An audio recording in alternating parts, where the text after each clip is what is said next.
Hello അസ്സാം വലൈക്കും. അപ്പോൾ ഞാൻ ഇന്ന് ചിക്കൻ കറിയുടെ ഒരു റെസിപ്പി ആയിട്ടാണ് വന്നേക്കുന്നത്. അപ്പോൾ അതിന് ആവശ്യമായിട്ടുള്ള ഇൻഗ്രീഡിയൻസ് എന്താണെന്ന് നമുക്ക് നോക്കാം. ആദ്യം തന്നെ കുറച്ച് എണ്ണ ഇതിൽ ചട്ടിയിലേക്ക് ഒഴിച്ചു കൊടുക്കണം. എണ്ണ കുറച്ച് കൂടിപ്പോയി ഗൈസ്, അതുകൊണ്ട് ഞാൻ കുറച്ച് മാറ്റുവാണേ. അതിനുശേഷം നമ്മൾ അരിഞ്ഞു വെച്ചേക്കുന്ന സവാള ഇട്ട് കൊടുക്കുക. സവാള നല്ല വഴറ്റിയെടുക്കുക. അതിനുശേഷം നമ്മൾ കുറച്ച് ഉപ്പ് ഇട്ട് കൊടുത്തിട്ടുണ്ടായിരുന്നു.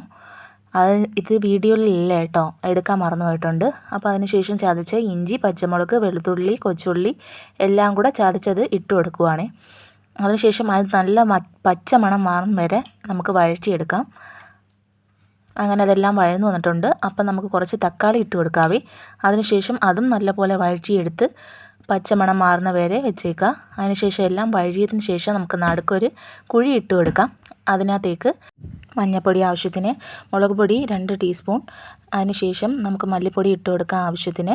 അതിനുശേഷം കുറച്ച് പെപ്പർ ഇടുന്നുണ്ട്. അതിനുശേഷം ഗരം മസാല, അതിനുശേഷം നമ്മൾ ചിക്കൻ മസാല ഇട്ട് കൊടുത്തിട്ടുണ്ട്. എല്ലാം കൂടെ നമുക്ക് പച്ചമണം മാറുന്ന വരെ ഒന്ന് ഇളക്കിയെടുക്കാം. ഇളക്കിയെടുത്തതിന് ശേഷം നമ്മളുടെ ചിക്കൻ ഇട്ട് കൊടുക്കുവാണ്. ചിക്കൻ ഇട്ട് കൊടുത്തതിന് ശേഷം അതും ഒന്ന് നല്ല പോലെ വഴറ്റിയെടുക്കാം. വഴറ്റിയെടുത്തതിന് ശേഷം നമുക്ക് വെള്ളം ഒഴിച്ചു കൊടുക്കാം. ചൂടുവെള്ളമാണ് എടുത്തിട്ടുള്ളത്. അതിനുശേഷം ഇതെല്ലാം ഒന്ന് തിളപ്പിച്ചെടുക്കാം. അങ്ങനെ നമ്മൾ ചിക്കൻ കറി ഇതെല്ലാം റെഡി ആയിട്ടുണ്ട്. അവസാനം നമുക്ക് ഫ്രഷ് കറിവേപ്പില എല്ലാം ഇട്ട് കൊടുത്ത് സെറ്റാക്കാം. ഇത്രയേ ഉള്ളൂ. താങ്ക്